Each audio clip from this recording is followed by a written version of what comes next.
Welcome back to another episode of the BioHub. Today, we have the pleasure of hosting David Slack, CEO of Impilo Therapeutics. With over 30 years of experience in the biopharma industry, David has a proven track record in creating value for companies and investors through strategic partnerships and innovative financing transactions. So, David's impressive career includes leadership roles at public and private biotech firms, as well as major pharma companies. He's played a pivotal role in the merger of Cend Therapeutics and Caladrius Biosciences to form Lisata Therapeutics, and then later co-founded Impilo Therapeutics to focus on nucleic acid-based medicines for treating solid tumor cancers.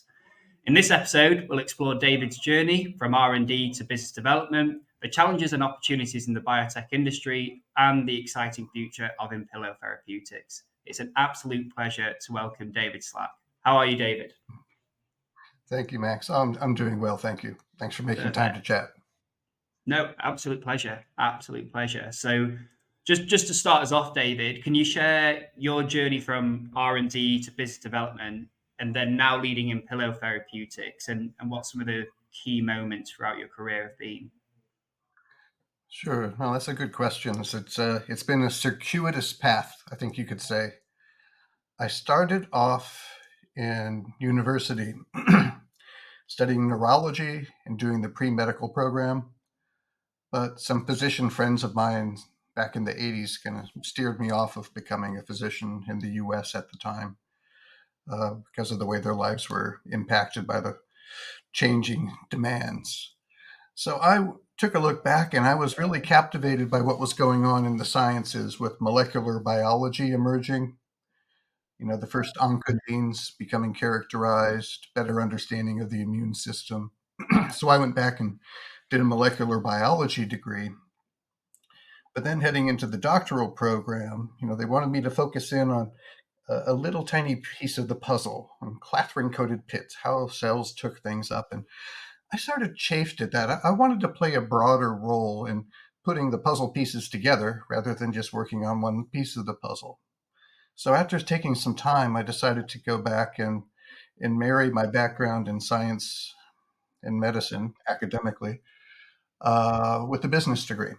So I did an MBA and then hit the job market in the early to mid 90s, which was not a good time in biotech.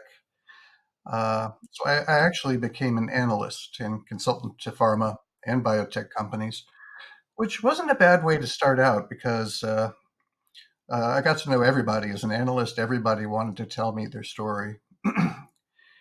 And on the business side, I developed some, pretty good, somewhat sophisticated financial projection tools, which is something I carry with me still. I'm still a bit of a spreadsheet geek, I suppose. But that, I didn't want to just be an analyst and a consultant selling billable hours. So an opportunity came up to join what was then the leading antisense company, what was then ISIS, now Ionis Pharmaceuticals. So I joined them in the 90s in a mid-level business development role. And, it was a great place with great science, great people.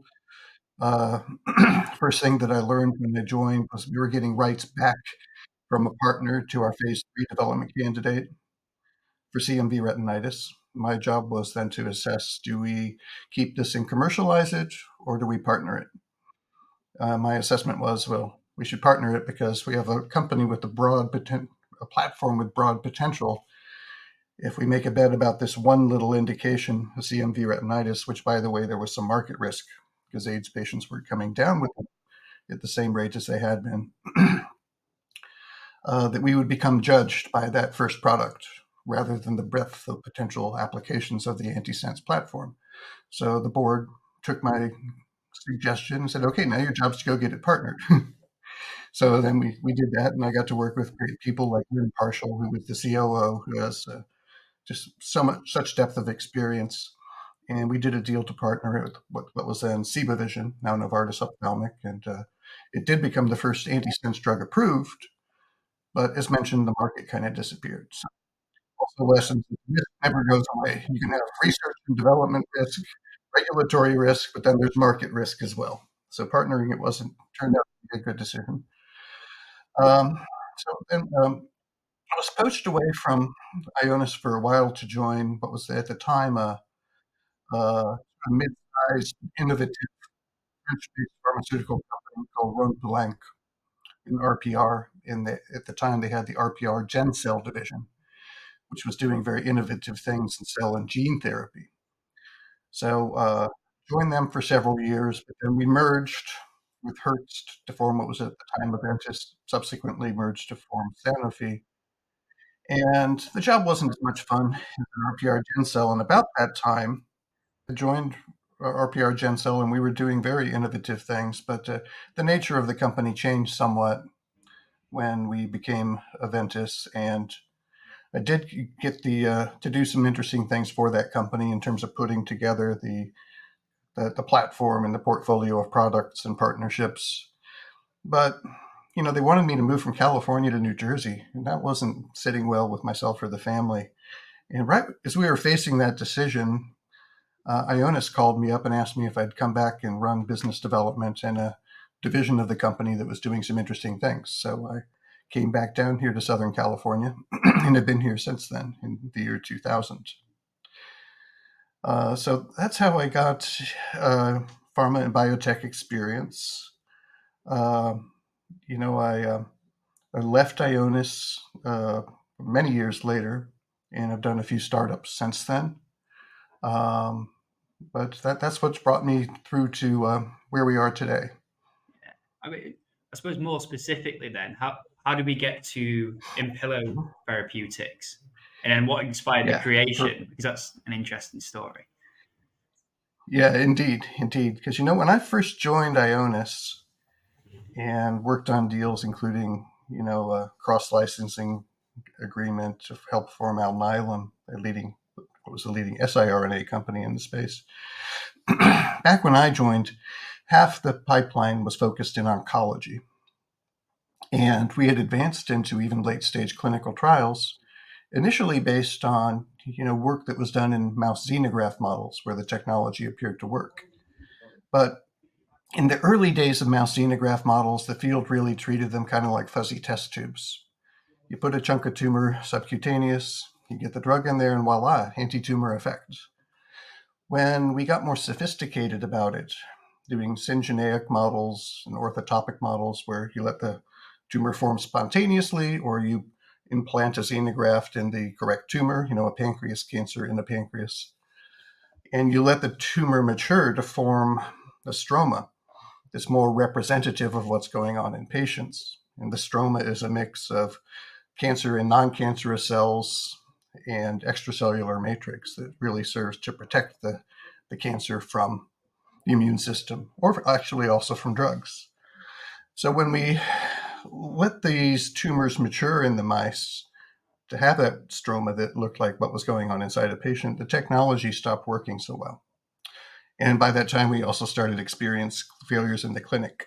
And what we learned was that, we would open up those mice and we would take the tumors out, and you would find all the drug sequestered in the outer layers of the stroma.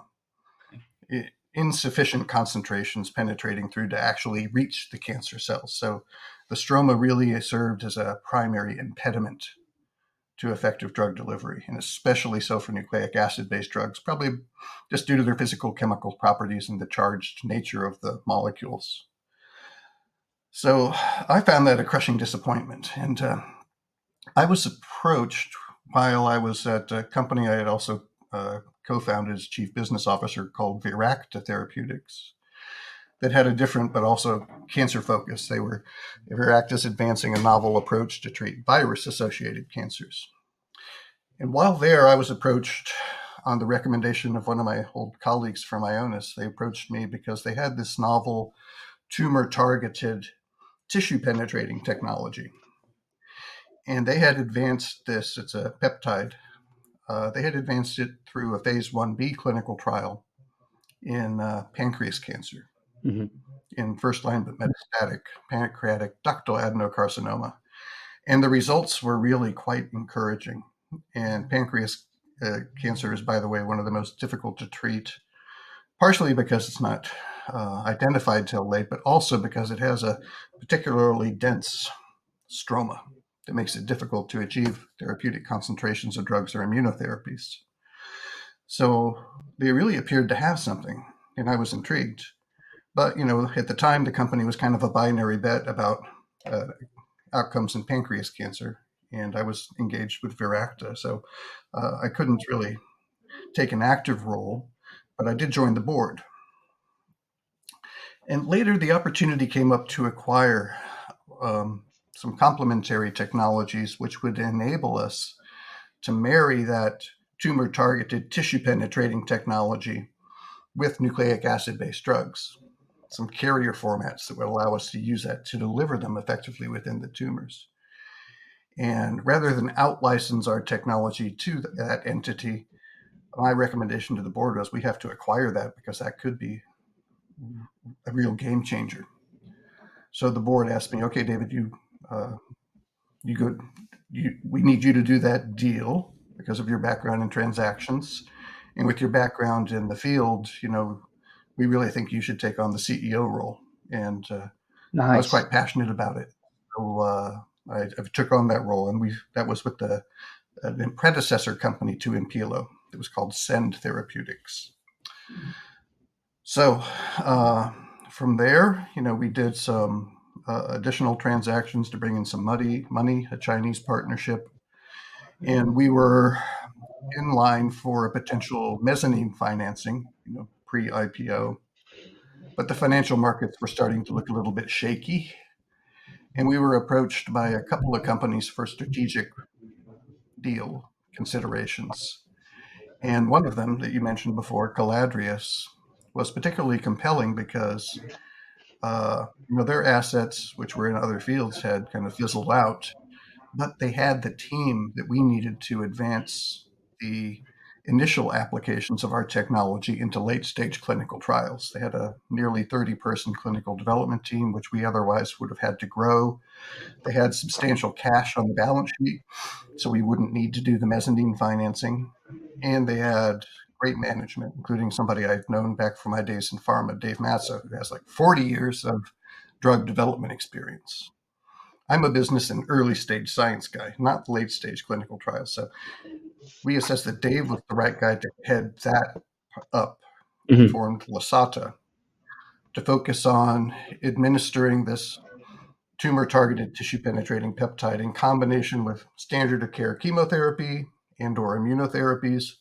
It was really, the objective was to advance to market to approval quickly. Applying this for nucleic acid-based drugs was an earlier stage application of the technology. So when we did the merger to form what's now Lisata Therapeutics, we agreed that if financial markets started to look good, we would raise a bit more money and make the nucleic acid business a division and locate it here in San Diego because there's so much resident expertise in the area here. Or if the financial markets remained rocky, we would spin it out. And as you know, the past couple of years haven't been too rosy in the public markets for biotech, so we took that latter option and last year spun out the technology into Impilo Therapeutics, for which we're still raising seed money. But we're in parallel with that discussing partnerships to apply it not only for our internal programs, which are pretty compelling. One targets mutant forms of KRAS, which is a gene that drives about 25% of all cancers, where the small molecule approaches are showing some validation that they can help patients. But frankly, the duration of benefit's been a bit disappointing, and we believe that by targeting it at the genetic level, we may have more durable benefit to patients. So we're quite keen to advance that program. We also have another internal program targeting the pre-messenger RNA, which of course you can only do at the genetic level, for the androgen receptor, a site that causes splice variants to form, where that receptor that drives prostate cancer loses its ligand binding domain and becomes constitutively activated or turned on. And because it loses that binding domain, all of the available treatments no longer benefit those patients. And Unfortunately, they often then progress into a lethal phase of their disease. So if we can reverse that uh, by uniquely targeting that pre-messenger RNA that causes the formation of those splice variants, then we may help those patients, which would be a big deal. At the same time, with a BizDev background and the breadth of potential applications of the platform, we're in discussions with some real companies with some really interesting technologies that complement. But they need to be able to effectively deliver them within the tumor Okay. for some of the applications we're interested in. Companies with things like a conditionally expressed messenger RNA, or a couple of gene editing companies that have some really interesting approaches, but need to get it inside the tumor. And they've come to us, and I'm confident that we will form some meaningful partnerships to help them advance additional ways to help cancer patients. And that's what we're about. So it's sort of a hybrid business model.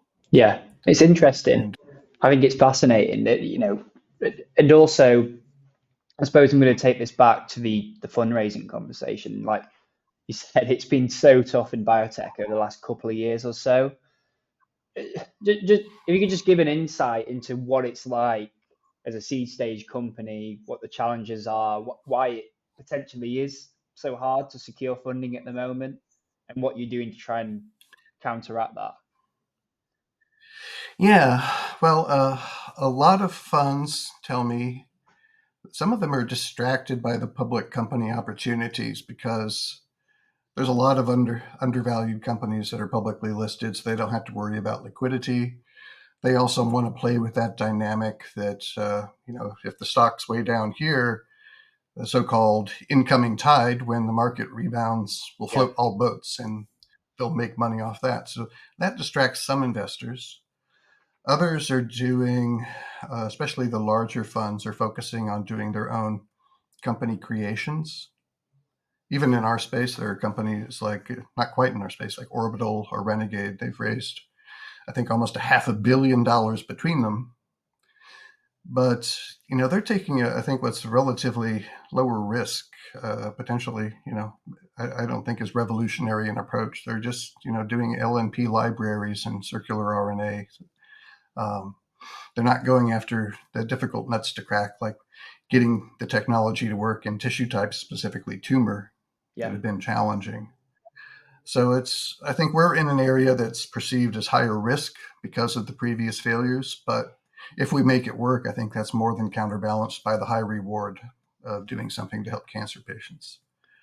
So that's a tricky dynamic. But, I've taken heart that we are gaining support, and particularly a lot of interest from some strategic investors at major pharma companies, Okay. because they see the breadth of the potential of this, and they also want to be a part of it in terms of the potential to partner.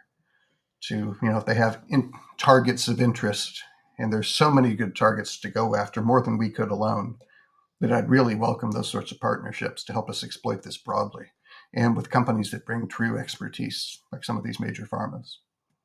I think you So said it. that's what we're doing to kind of chart our way through these waters, is do uh, a mix of prospective investors that includes strategics, that includes potential partners, that would make us less dependent on how the financial markets happen to be doing, this month. Yeah, and I think you said it perfectly as well, that we're really doing this for the patients, for the future, of how impactful this technology could be. And I could see the way you're talking about potential partnerships. It is for the good of the science, and how do we really get this going more than anything? Yeah, well, I mean, it makes financial sense too, because you know because people will have to pay for exclusivity. But we're not going to make the economics toxic, but we will get our the share of the profits that are appropriate. Yeah, I always find that dynamic so interesting. Biotech as a world, as a business opportunity, but also like what biotechs are tackling is like some of the biggest issues worldwide, and ultimately everyone's going towards this end goal. But I suppose that's capitalism as well. The increased competition is actually only helping us us out getting to that point, to spur you along, basically. Yep, exactly. Yeah, Impilo is a virtual company, and I suppose that comes with its own set of challenges. How do you manage operations, company culture, communication across the team? How does that all go down? Yeah, well, we're currently virtual. We're likely to internalize some functions when we gain more robust funding, but we're getting things done. We have a very small internal team, primarily myself and John Grundy, who had run preclinical development and clinical pharmacology at Ionis. That's where we got to know each other. He went on to do other interesting things, including being co-founder of another genetic medicine company called DTX Pharma that was acquired. So we complement each other quite well. And then we're primarily utilizing consultants, CROs, and CDMOs.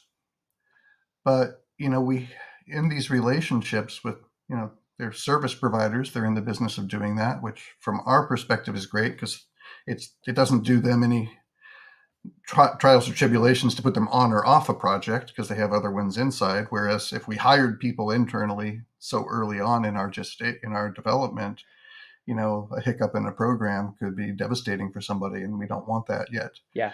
When we're robustly funded enough to have multi-programs and enough runway, we will internalize. But for now, in terms of managing it and getting things done, we manage it just like the relationships as though they were, really just extensions of our team. And we treat them and talk with them regularly as team members. And it seems you get more than you're paying for when you do that. If you treat them like dispensable service providers, frankly, you're not going to get their best. And we recognize that. And I think that a sense of respect for everybody that's involved is, establishing a corporate culture that is just that, supportive, no matter who you are. You're a service provider, you're a consultant, you're an insider, where you're all treated with equal respect and you're all valued. So, I think that will continue to serve us well as we internalize functions as well. Yeah, I love that mindset as an external extension to people's companies, especially for us. We're outward facing, we're representing companies in the market to really feel that it makes you work harder, it makes you sell the company more because you can talk about that culture, that aspect, and all those points. If if you're talking to people in the industry and talking about David's like this, and it's only positive. I actually love that mindset. Yeah, agree. Yeah. So I suppose a bit more about you personally. With over 30 years of experience in biotech and pharma, what do you think the current market trends are going to be like coming up? I mean, the last couple of years not been incredible, but hopefully some positivity in this answer would be great. Yeah, well, I think we all knew we were coming into rather a strange year, and the JP Morgan meeting, but people kind of already knew, just accepted that no matter which way things go in other areas geopolitically, we've kind of gone through the rockiest bit of it. So there is a pervasive kind of cautious optimism, which I share. At the same time, I'm definitely noting some risk aversion because it is a bit of an uncertain time. Mm-hmm. That's whereas, as mentioned previously, people are investing in lower risk, but likely lower reward. That's just part of the dynamic and what we're going through in this period with a bit of uncertainty. So I understand that. And companies like ours that are in an area with higher perceived risk but recognized reward, we just have to be able to stick it out and get to the time and get properly funded, which we're in the midst of doing, to see our way through. So I think it's a good opportunity for us. Some people will miss out on the opportunity because of their risk aversion, but that's normal. Yeah, and I think that there's even this expectation around biotech and pharma at the moment. It used to be, I'm in a big pharma job, that stability, etc. But it's even not that anymore. There's constant restructurings on that front. So sometimes, you look at a biotech that's up and coming, if they've got money in the bank, like you say, they've got multiple assets, then you're potentially at a point where you could, say that might be safer, but it's so hard to tell at the moment. Yeah. And like I said, there's never zero risk. Like I had joined a pharmaceutical company once, as mentioned, that doesn't exist anymore, RPR and RPR Gencell. It was a cool company. Yeah. And not that long after we had moved back up to the San Francisco Bay Area when I had joined them, I think it was the day after we closed on our house up there that I found out we were merging to form Aventis. And then they were going to ask us to move to New Jersey. Yeah. So the risk never goes away. Yeah, I've heard that story so many times, as you can imagine. This is my final question, but I think a really interesting one given the experience you've had. What advice would you give to your younger self, especially being across R&D, being across BD? What would you say? Well, I definitely have lived through the value of hedging your bets. Make sure you have alternatives, alternative routes to financing or transactions. Number one, because some of the opportunities may fall away for reasons outside of your control. And it always takes longer than you think it will. And the other important dynamic of that is you need to make sure you're doing the best thing for the company, getting the best deal you can. So you need to orchestrate demand. You need to explore all the alternatives in parallel. It's a lot of work. Yeah. But because things take longer, you have time to do it. Yeah, I think that's great advice. What about, I suppose, outside of work? Is there anything that you would say to yourself, or is all well? Yeah, you need, especially in an industry like ours, with the product development life cycles that go on for many years, and fundraising cycles that go on for most of a year. You need some hobbies where you get some instant gratification. Work out your frustrations, if you will. For mine, it's cycling. Just Yeah, to get on my bike and go. I think that's great. I mean, I hear people, it's golf, it's cycling, etc. 100%. But look, thank you so much for coming on the podcast, David. It's been an absolute pleasure and really interesting. Well, it was a pleasure, Max. Hope we get to chat again sometime soon. Absolutely. And look, everyone, please like, subscribe to the BioHub. Pleasure, David. Thank you. Thanks all.